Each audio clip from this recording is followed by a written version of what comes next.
Hey,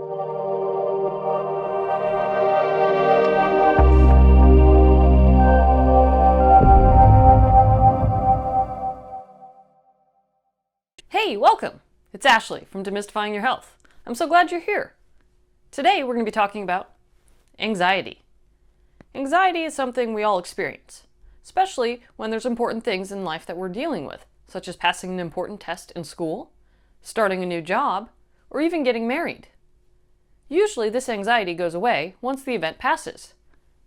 What happens though if you are anxious over everyday things? And this causes you to change your behavior, such as avoiding certain situations.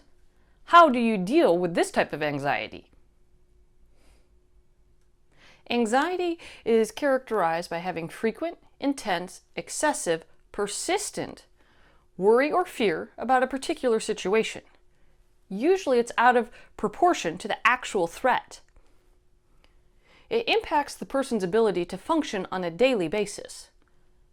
Symptoms usually include being nervous, restless, or tense, sweating, trembling, unable to concentrate, or focusing solely on the current worry, insomnia, or gastrointestinal issues such as nausea, vomiting, or diarrhea. A very rapid onset, intense form of anxiety is panic attacks. This usually has hyperventilation, shortness of breath, chest pain, palpitations, which means your heart feels like it's pounding in your chest, and feelings of impending doom. The exact cause of anxiety disorders isn't known, but there are certain things that are thought to increase your chances of having it, such as having a traumatic experience in the past, having depression or other mental health illnesses, having an underlying medical condition, or taking certain medications. There are several different types of anxiety disorders. The first is generalized anxiety disorder. And this is sort of what we were just describing, when you have that intense worry or fear over something that's out of proportion to the circumstance. Panic disorder is when you have repeated panic attacks.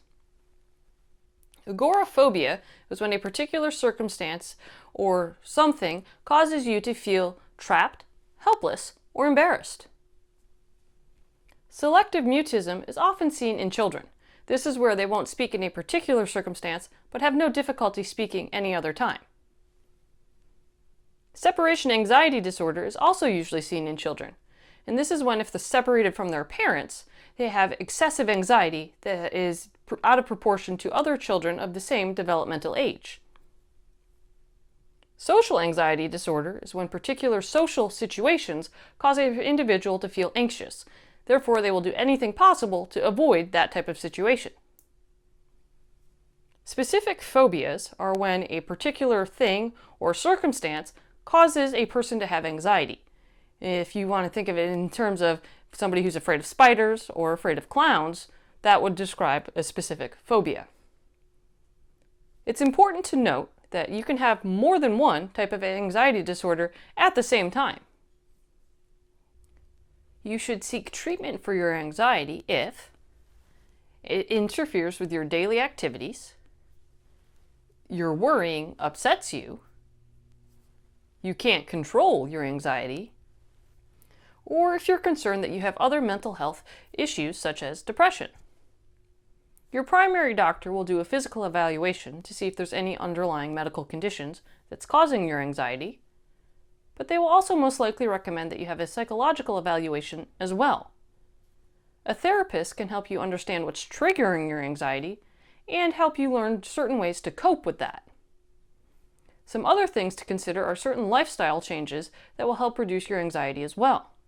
This can include increasing your physical activity, decreasing the amount of caffeine you consume, increasing the amount of good quality sleep that you get, and learning stress reduction techniques, such as deep breathing or meditation. There are several things that you can do to prevent anxiety. The first is participating in activities that you enjoy doing. The next is spending time with those who keep you calm and don't add stress or anxiety to your life. This can be family or friends. It's also important to learn time management techniques. There's a lot of demands placed on our time. And when we are trying to meet all those demands, it can often make us feel anxious. By learning time management techniques, you're able to manage your time better, therefore reducing your anxiety about meeting tasks. Then the last thing is avoiding drugs and alcohol. This is especially important if you've used these as a coping mechanism in the past to deal with your anxiety. Anxiety disorders can be paralyzing for those who are experiencing them. The good news is there's hope in the form of treatment. No one should have to avoid doing something or going somewhere just because they're worried about what's going to happen. Stay healthy.